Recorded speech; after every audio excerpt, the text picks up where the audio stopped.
Hi there, business owner, and welcome to the 3Bs podcast, the place where we go beyond the numbers and dive into strategies to help you build a better business one step at a time. I'm your host, Stephanie, a multi-award-winning entrepreneur with over a decade of experience in the bookkeeping and accountancy world. If you're a business owner looking to streamline, grow, and get back the time that you deserve, you're in the right place. We're tackling real-world problems, answering tough questions, and digging deep into business-building secrets in just 15 minutes each week. So are you ready to build a better business with confidence and clarity? Then let's go. Hello and welcome back to another episode of the 3Vs podcast and a happy new year. Welcome to 2026. I hope this year helps you. I hope you achieve all you want to this year and you get everything out in the open. We had a guest on a while ago who was so brilliant. I had to bring them back again. Hello, Natalie. Would you like to introduce yourself? And a happy new year to you too. Well, Happy New Year. Wow. I feel very privileged to be here. Thank you for having me. I'm Natalie Potts. I help people to cut through the noise, get laser focused and clear on who they help and what they do in their messaging so that they're seen as a go-to person in their industry. I love that. And I couldn't think of a better person to help me with this episode. It's the new year. People are probably still listening to or watching this hungover from last night's party. But we want to get straight, and planning is the key to everything. So I know things change, plans change, everything changes throughout the year, but I feel like it's really important to start the year on the right foot with a plan for 2026. Do you agree with that? I absolutely do agree with it. So hopefully I'm going to help you out on this one as well. Perfect. So for business owners across the world, where should we start when we're looking at planning for 2026? So I think the key is that you've exactly this. You've got to start immediately. So I'm majorly in strategies like, you're here, do this, get a result, plug the gaps. But loads of background in coaching, specifically things like this goal setting. And corporate 19 years was always around what are goals, where do we want to be, what do we need to do to get there? But you've got to start immediately. And I think a lot of people hit the ground, start in January, think they want to do so much and you've got to just think of the mindset around this as well. They get going and then they get to the end of the month and they hit that kind of overwhelm, all too much. It's that exact analogy. I use a lot of messaging around fitness, but they start at the gym and the gym is Ramo in January. I hate it and I always joke about it. And I was like, I just got to wait till February and then people drop off. You don't want to be that person. So you do want to start immediately. But I think just be really clear on what I really want. What does the 12 months look like? What's, a bit out there, really dream big, but also be a bit realistic. You have to meet yourself where you're at, because otherwise I think that gap becomes so big and that causes the overwhelm. So I feel that can be a bit confusing what I shared there. Dream big, but reverse it back and get really clear on where, what I want now. Because you want to be able to block out a year really in 90 days. Always works really well to see what's working, what's not working as a time frame. But I want you to start immediately. So get really clear on your goals. Where are you at right now? Where do you want to be in a year's time? Because you've got this absolute incredible opportunity here. So think around some of the things that you delayed last year, the things that you put off, the things that are really going to change the game, but also what stopped you. So this is around starting immediately, but just getting that absolute clarity on what it is that you want this year. You happy I continue? Absolutely. I definitely think you should I believe in reflecting on the year before we go ahead. Yeah. So you're in the same place I am. I do, just it's done, but I do think you need to understand what happened, why did it happen, why did it not, and some of the things around that in terms of what could hold you back from moving forward. Because actually you don't want to repeat the same thing. And I'll get to this October in the year, and I'll say to people, if you weren't if nothing's changed, nothing changed, right? Or if you weren't where you said you were going to be and you set out all these ambitious goals in January, then you have time to change it, but you've got a small window now. So let's really get focused. So be really honest with yourself. What went well last year? Because also as well, I think we need loads more things to stack up and do, but there are things that really work that you're not doing now that you could lean in on. So I think just like you said, that reflection, but not getting into a space where it holds you back, saying, I'm here now, how do I move forward with that, is really important. Yeah, and I think for me, I've always broke down, you said 90 days, and I probably should do 90 days, but I always break my year down into quarters.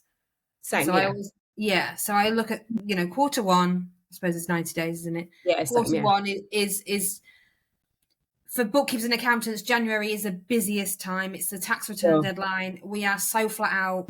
I quite often joke about the fact that I eat a Christmas dinner flavoured pot noodle every day in January because I just don't have time to stop and think and eat. Yeah. Poor planning on my behalf sometimes, but things just get pushed and pushed and pushed. And when you've got such a hard deadline, January for accountants is just, and bookkeepers is just, we're not around. No. Which then means the first 2 weeks of February, most accountants go on holiday. Now, for me, that's my time to really make an impact because I don't go on holiday and I'm here when no one else is. That's the key that's important there. So if you know, again, quarter used to be, it's the language we use of our audiences, right? Nice day sits well with mine, but quarterly is exactly what I always used to be in corporate, same thing. So you're right there in, again, like I said, that overwhelm part. You know yourself really well, so trust yourself with this. You know that January is a insane month. Then don't create loads more goals on top of that, like, oh, everybody else is getting back on their fitness. Oh, I said I was going to do 2,000 steps. Oh, I said I was going to do this, or I said I was going to drink more and eat better. Like, meet yourself where you're at a little bit, because you probably did the same thing last year and things may have not worked how you wanted to. So that's that kind of reality check-in. Think bigger picture, but you've got to come back and go, what resources have I got right now? What's the time is it going to take? And I always like every goal requires a trade-off, whether it's time, energy, or attention. And I think it's really important to just sense and look at my goals and say, there's moments of time where it's busier than others, just being honest about that and being a bit more losing some of the emotion and just seeing it for what it is. And it just helps you just get a bit more context to the situation, not give yourself a hard time, because that's when people just stop and don't do anything. Yeah, and I think, we're all well known for those New Year's resolutions of, I am going to do it this year. And then by the end of January, we're done. My daughter's 16th of December birthday. So we're very close to Christmas. We don't do an awful lot. She has a birthday, but we have an unbirthday the last weekend of January because by then everyone's done with their diets, their no drinking, their healthy fitness. And we just have a really good party. Yeah. So I think, and not putting the pressure on ourselves. That's something because everyone starts January. You feel the pressure to start in January, whereas actually the season of life that our industry is that January is not a good time to start anything new. Yeah. So for business owners that maybe planned last year and failed, what have you got a top tip of where to start right now? Look at where you failed.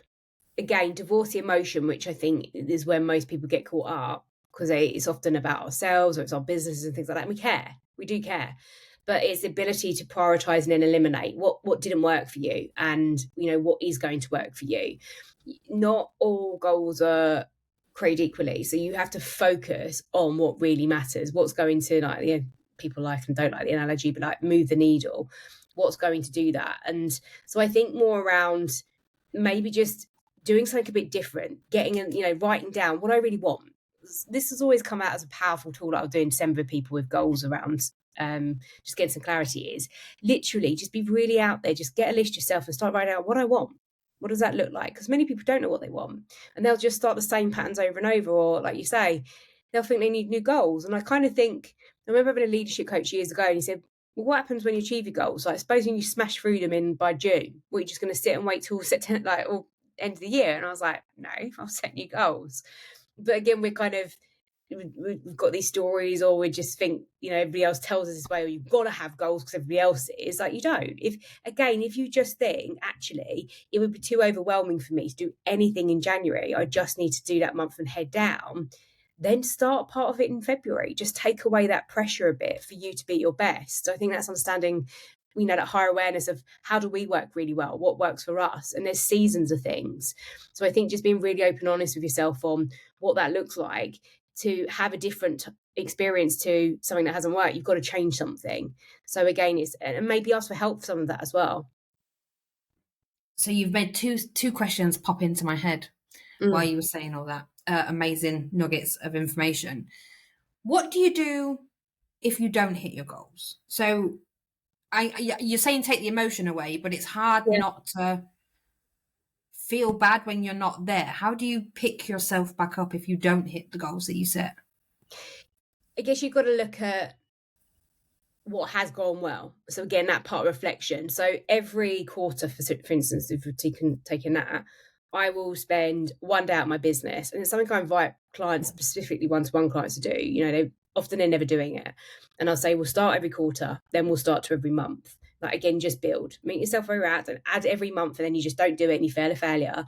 Just do it, but do it for, even if it's half a day, and really look at what's going well, what's not, but why it's not, what's the reason behind that. So if you haven't achieved a goal, when you've got context to understand it, it's easier to then work out, well, what do I need to change within it?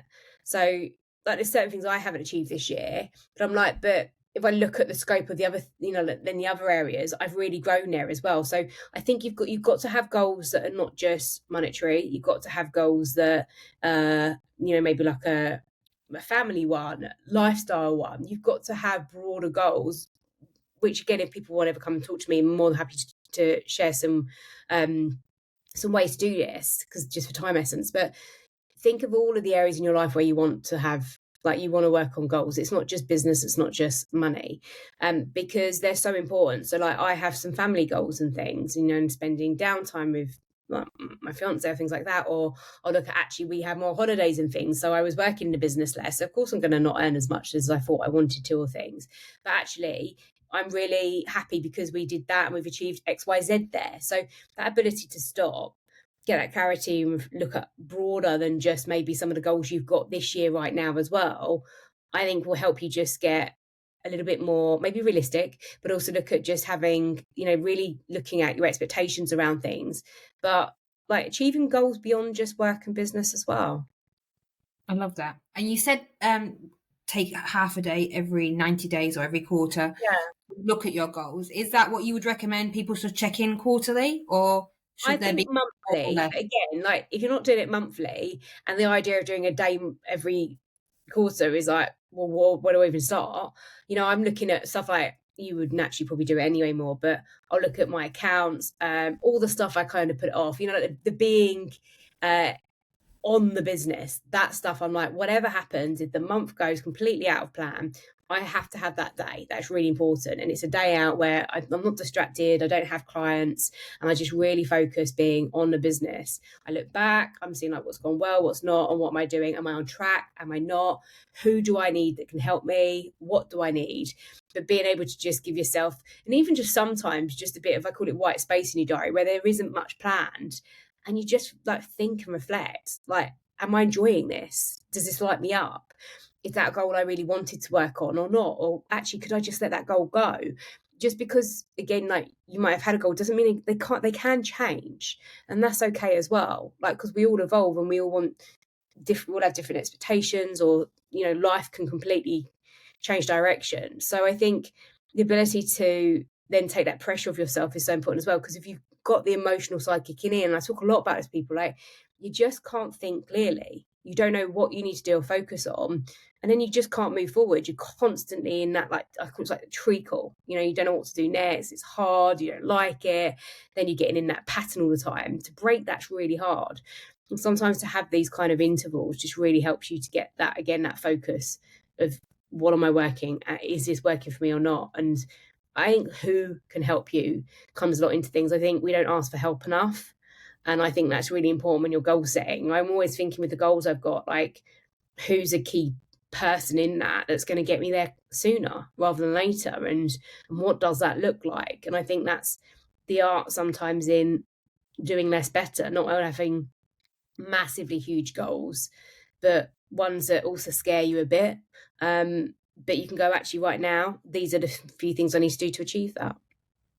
I love that so much. So for the listeners and watchers of this podcast who need help goal setting, how can people get in touch with you, and how can you help them? So major platforms are LinkedIn, Natalie Potts, or Instagram, Natalie Potts Strategist. Reach out and, like, say you've listened to this episode, because it will instantly give us context to know about you and your business a bit more. So it's not a cold conversation. I don't like cold conversations. And then let's just pick up again something you're wanting to get clear on for next year, that maybe is something that's on your mind, with maybe it's something that's not gone well this year that you want to change next year, or like, you really want to hit the ground running, or you're like, actually, January is completely out for me. I want to start this in February, but everybody else is, kind of different to that.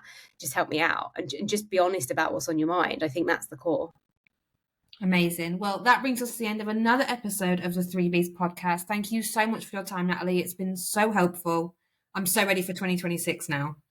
Amazing. No, thank you.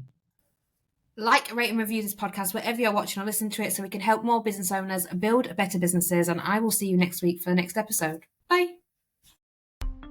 And that brings us to the end of another episode of the 3Bs podcast. I hope you found it useful and that you're walking away with some motivation, inspiration, or education to help you build a better business. Don't forget to subscribe, leave a review, and of course connect with us on social media for more insights, tips, and behind the scenes content. Your next step in building a better business is just a click away. I can't wait to connect with you, and I'll see you on the next episode. Bye.